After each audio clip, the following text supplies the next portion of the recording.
What does it really mean to be unshakable? It's not just a matter of money, it's a state of mind. When you're truly unshakable, you have an unwavering confidence amidst the storm. It's not that nothing upsets you, we all get hooked at times, but you just don't stay there. Nothing rattles you for any length of time. This state of mind allows you to be a leader, not a follower.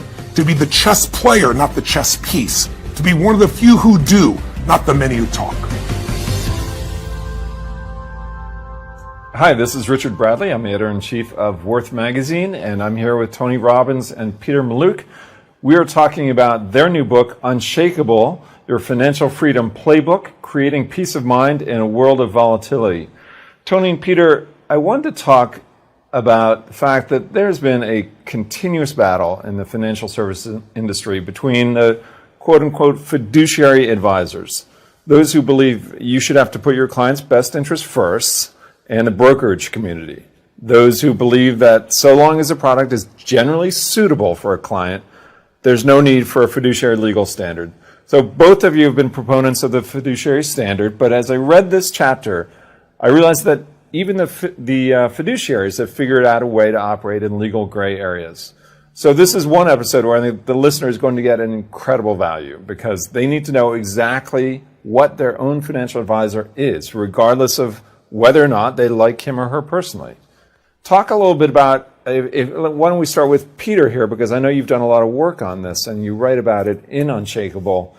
What are the different categories of quote-unquote financial advisors, and what does it really mean for clients? Can I interject something first? Because I think it's important for people to know that the community as a whole, right, the people that you look to for financial advice, you have to start with a presupposition, and that is, do I want somebody that's legally required to put my interests first, or do I want to hope that somebody that I like, who might even be sincere, but they could be sincerely wrong because they're representing a firm who is not putting your interests first and they're not legally required to. That's the difference between a broker with a suitability standard, which is anything that's suitable, versus a fiduciary standard. As we said before, they tell you to buy IBM, you buy it, they buy it later in the day, they legally got to give you the better stock that they bought later on. That's a very different standard, and people have to understand that because of the 310,000 people that are in this financial advising community around the United States.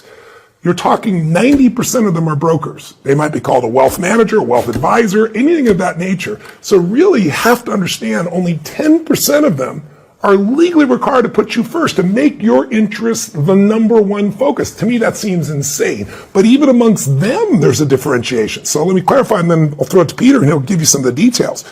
There's only three types of advisors. Brokers, that's 90% of that 310,000, right? Mm-hmm. Then there's a group of people called fiduciaries, or independent registered investment advisors, RIAs. They are held to that higher standard. So of the 310,000, there's 31,000. I wrote about that in Money Master the Game. Part of why we became partners is because Peter came along and educated me that what he calls where the dead bodies are.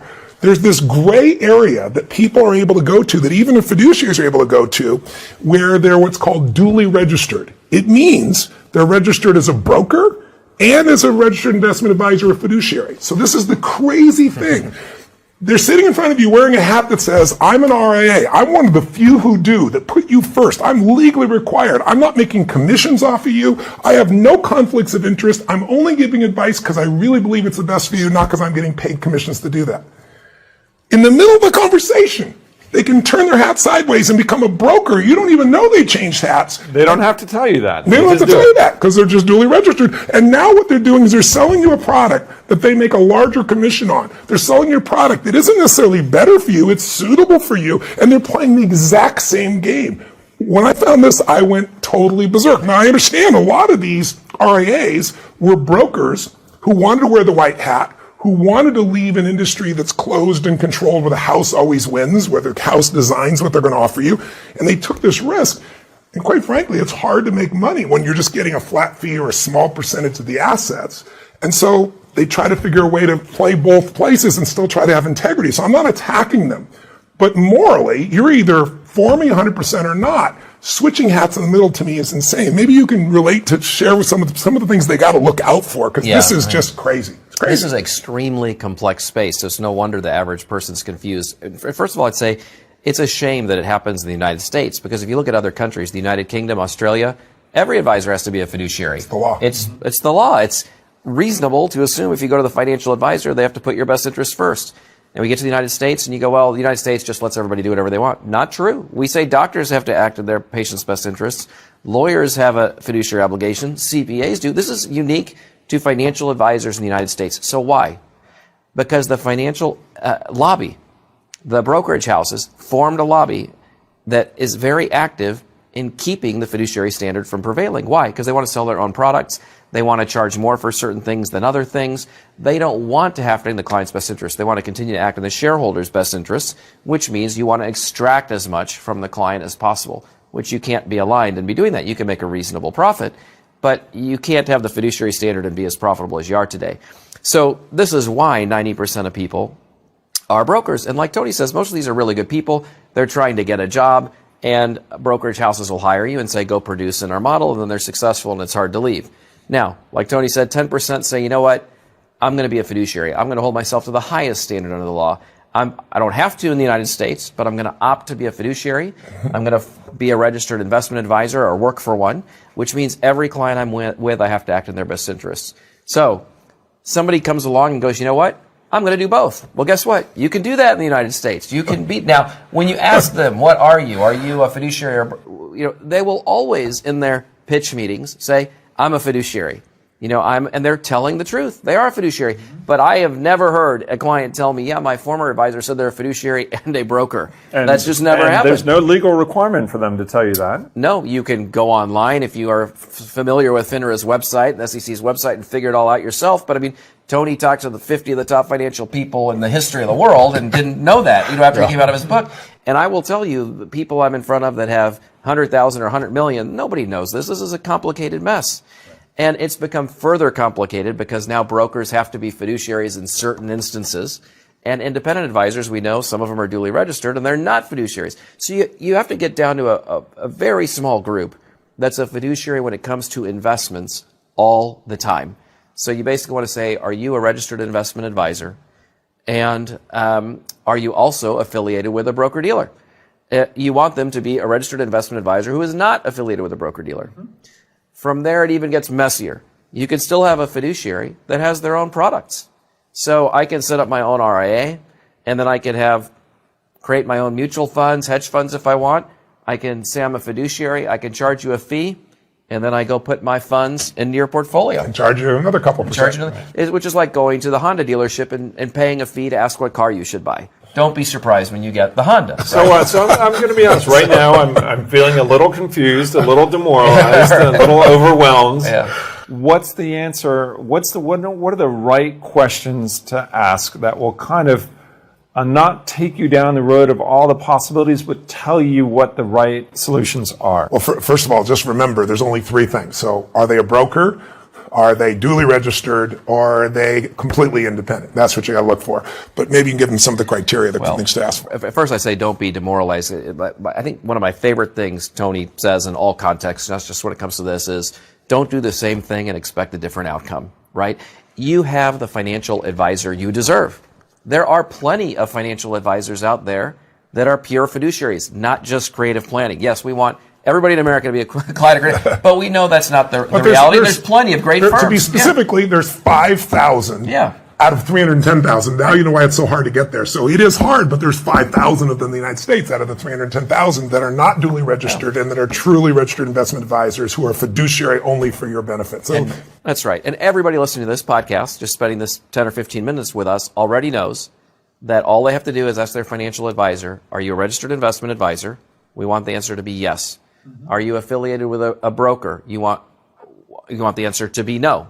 You could also ask, do you have the Series 7? You want the answer to that to be no. That's the license for being a broker. And then do you have any proprietary funds, or does a sister company affiliated with you have any of your own funds? You want the answer to be no. Which, by the way, just to clarify, I won't say the firm, but there's a particular firm, and I like the people involved very much, strong fiduciaries, and they lay out the plan for you for, your 1% or less.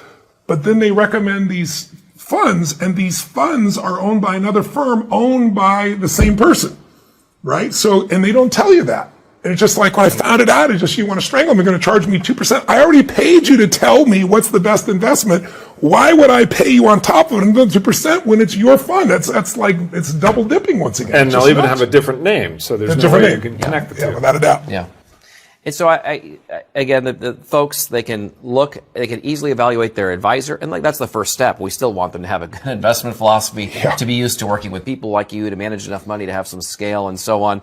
But that bottom line is, if you respect everything you've ever earned, right, and you want to do best by your family, you should be asking these questions. Does this person at least have to act in my best interest? And a lot of people, they get to that point, they're ready to make a move, and they say, well, but that person's, that person's a friend, or I used to work with them, or the son or parent of a friend or whatever. And I express to your listeners now what I express to them, which is your first loyalty should be to your family, right? So if you know that you are better served, and of course everyone's better served when someone has to act in their best interests, do you want your spouse, who might not be as sophisticated as you are, as involved as you are, walking into their office when you're gone, and then winding up with whatever product that maybe you have a guard or awareness about that they don't? So if you've put the family first instead of that relationship, it becomes very easy to follow through on that decision after you get educated. That's right. It makes the choice starker, doesn't it? Yes. Yeah. You also just got to think about the fact that a lot of these firms will hide that they're making commissions by, they change the name. They call it consulting fees. You were the first person to tell me about this. So there are some independent firms, because you're not allowed, if you don't have a license, if you're purely independent, like Creative Planning, no one has the Series 7. We couldn't collect a commission from a mutual fund company if we wanted to. But we could, believe it or not, we could go to a mutual fund company and go, hey, we'd like some consulting fees. And so instead of revenue sharing for the mutual fund, they give us consulting fees. Now, I don't know what consulting we're doing, right? So you can collect those fees, and it's the same quid quo.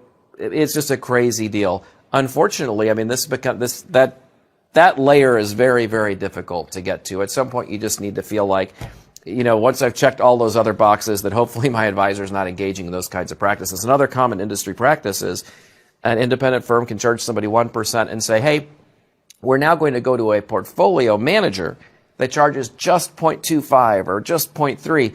But they are that portfolio manager. It's just a different name, right? So I'm charging you 1%, and then I send you down the hall, and then that guy might go buy funds owned by other companies, but we've layered another fee in there. The advisor should just get one fee on your investments. It should be disclosed up front, and it should not change based on any way, shape, or form that I present the investment rights. And you got to remember, once again, I got to say it again, you got to pay something for this, right? It's 1% or less is what you should be paying for everything. And if you're paying that 2% or that 3%, every 1% above that is costing you 10 years of retirement income, because of not only does you'll get compounding on your investments, but fees compound. That's what people are missing. And so you hear 1% and you think nothing, or 2% and you think nothing. It could be the difference between financial freedom or financial insecurity. It really can be. So, Peter and Tony, let's say that someone is either on their own or because they've been listening to these podcasts and thinking about their own financial situation. Let's say they're considering making a move to another advisor. Let's say, for your guys' benefit, it's going to be a Creative Planning, which I know you both work at and can benefit from. Sure, of course. I talk with a lot of folks who think that they want to make that move, but are intimidated by the fact they imagine it's logistically just a paperwork nightmare, that it's going to take months and months. Is that true, or is it? It's remarkably easy. A little bit easier. Years ago, when Tony moved over to the independent world himself and started this self-discovery, you just bring your most recent statement in, you sign some paperwork, and a week or two later, everything shows up as is. There's also this perception that everything gets sold. I've just had somebody in my office yesterday who said, okay, I made the decision to come over, but I hate all the taxes I'm going to pay. I said, wait a second, you're not going to pay any taxes, because the funds move over as is. So if you bought Microsoft at $5 and it's 10 times higher today, we'll hold that position. And by the way, you'd like an advisor to continue to hold it. You don't want somebody who's going to blow it out and go do something in their specific strategy. You want it customized and tailored to your needs. You don't want to create a lot of damage to hire an advisor. So it's a matter of paperwork. You wait a few weeks, everything shows up as is. If you've got a good advisor, they'll come back to you and say, hey, look, some of these things we're going to hold for tax reasons or because they're perfectly good, and then we'll make these changes over here, and you can put yourself in a better spot, very quickly. There's another question that comes up a lot when folks are meeting with potential financial planners. You hear it, I think, pretty often. What's your philosophy when it comes to investing? You guys think this is a question that potential clients should ask? Is that right? everybody is an individual, right? So the beauty of CPI or any great firm of this nature is, I was talking to Mary Calhoun Erdos, who's head of JP Morgan. She manages, between her team, she manages 2.3 trillion with a T, right? And one of the great things she said to me is, and this is part of what I do as, investor psychology, she said, you've got to understand what that individual needs, because money isn't just money, it's emotion. And so we got to get you where you need to be financially, but we got to do it in a way that psychologically doesn't produce so much stress that you're not going to follow through or you're going to jump out the first place. So everything has to be done for an individual. These cookie cutter things that people do where they have 3 funds and the Aspen and the Turkey and the whatever fund that they have, right? And they put everybody into it, one size fits all, to me is and then charging 1%, 2%, 3%, but it's absurd. It's a disservice at the highest level. Peter's firm sits down with a couple and they walk through the process. You leave with a binder like this with simple tabs. You know who's in charge for you. And once you've laid it together, how often do you really meet with it depends on the individual, right? It depends on what they set the schedule, but a lot of it's very easy to maintain from there on. Yeah. Sometimes it's once or twice or 3 times in a year you might be visiting with somebody, but you've laid together a plan that really makes sense and it's individualized for you. And I think that's really an important point, and it comes back to something we talked about in previous podcasts, which is really, what are you aiming for? It's about maximizing the growth of your money, but it's also, as you both talk about in the book, it's about what you want out of life. Yeah. It's about leading a healthy, happy, meaningful life and letting your money grow to the point where you can do that. And for everyone, that's going to be different. And I'm so glad you said that, because most people, when they're shopping, they don't realize that's what they're looking for. And that really is ultimately what everyone's looking for. When you ask them, well, what do you want the money for? Well, I need this much money per year for 10 years in retirement because I'm going to travel a lot. Then I want to spend less. You want the portfolio pointing to that. You can go to an advisor and find out they're an RIA, they're a fiduciary, they're not duly registered, they fit all of those things, but they're a market timer. Or all they're focused on is maximum growth. Well, maximum growth, if it can go up 20% in a year, it can go down 20%. That's in a year. That's a rule of investing. And so you really want somebody who's going to say, what are we trying to do for you? For some people, it is maximum growth. They're financially independent and they're giving you, I've got people that have tens of millions of dollars who go, my goal is to double this in a certain period of years. Okay, that's our mission. That's not most people. Most people is, I need this much money at this period of my life, and I know I'm going to get some of it from other sources, but I need to get this much from here. Well, how do we make that portfolio have the highest probability of creating that specific outcome?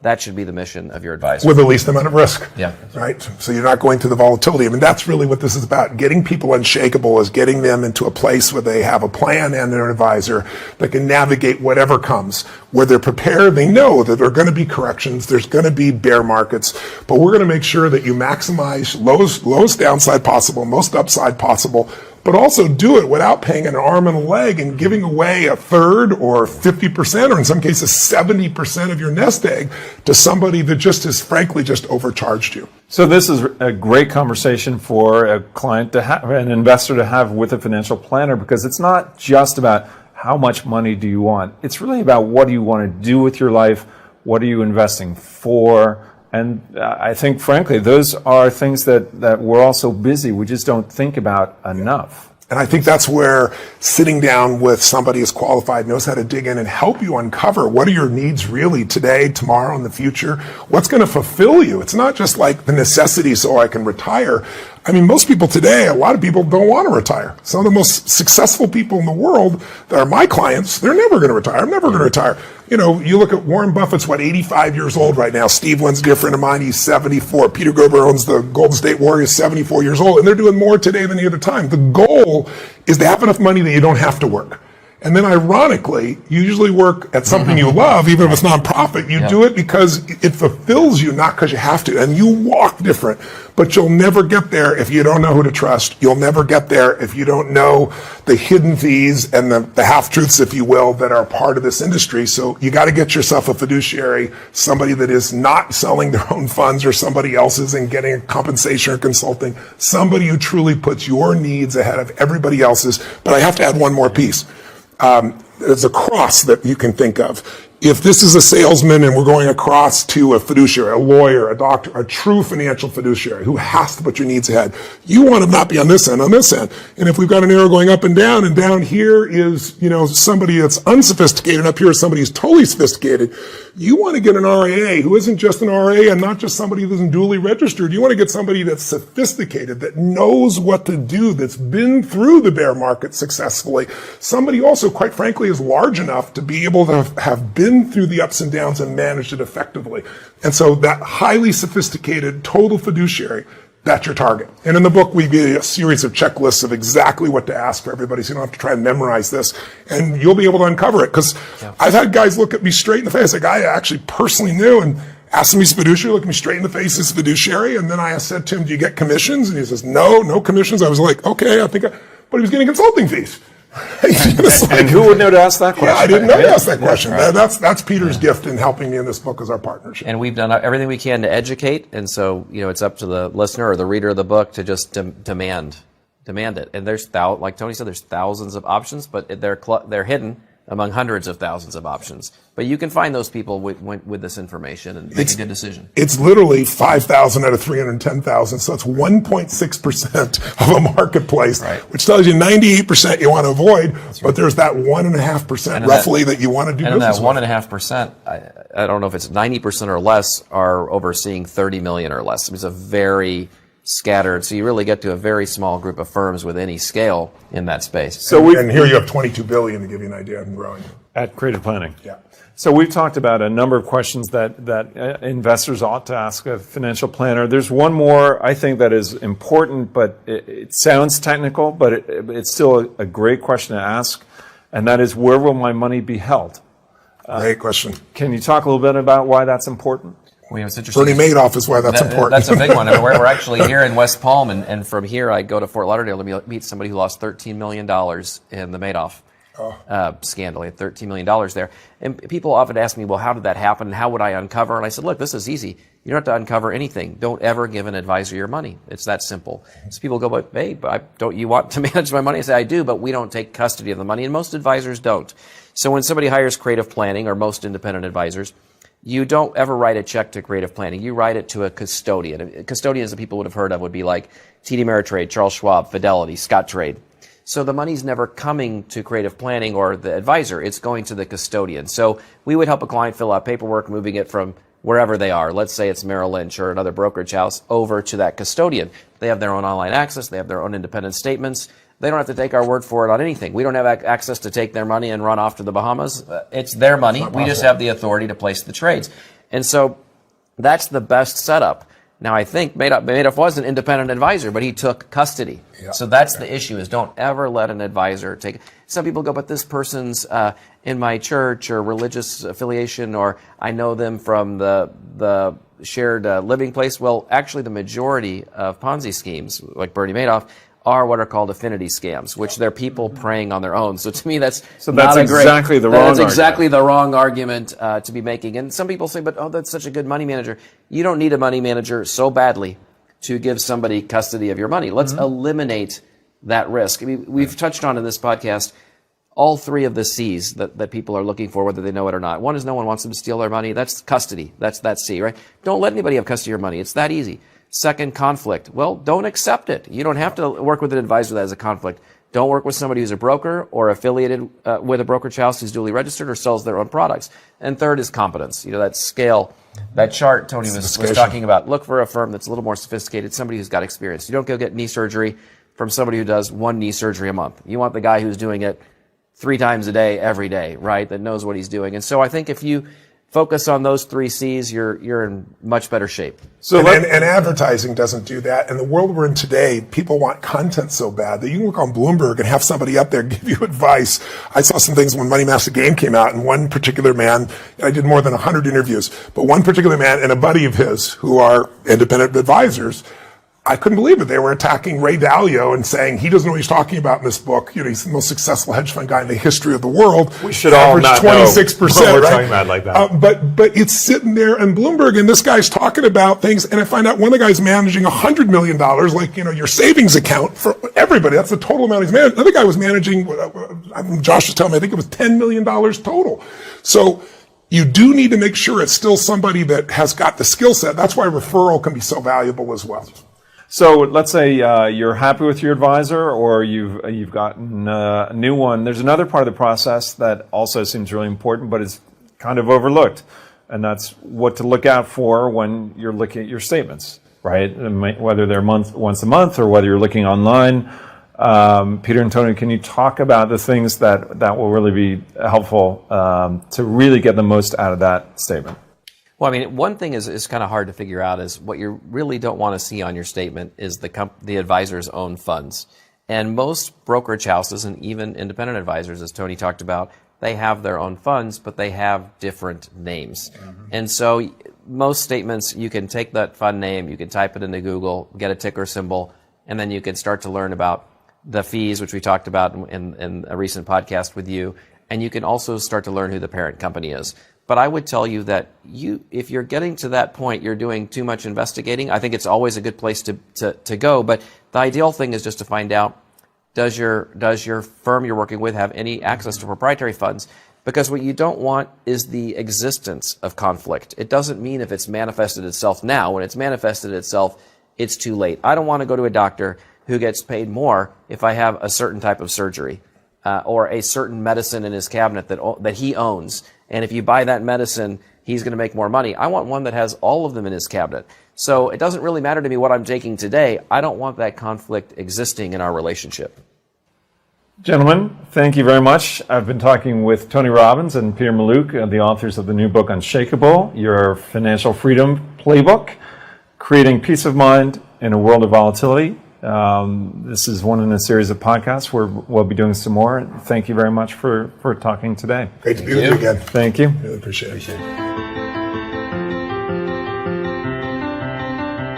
Hey, it's Tony Robbins. Listen, I hope you've enjoyed this episode of the Unshakable podcast. It's the companion to my new book, Unshakable, Your Financial Freedom Playbook, Creating a Peace of Mind in a World of Volatility. And it's co-authored with my dear partner, Peter Mallouk.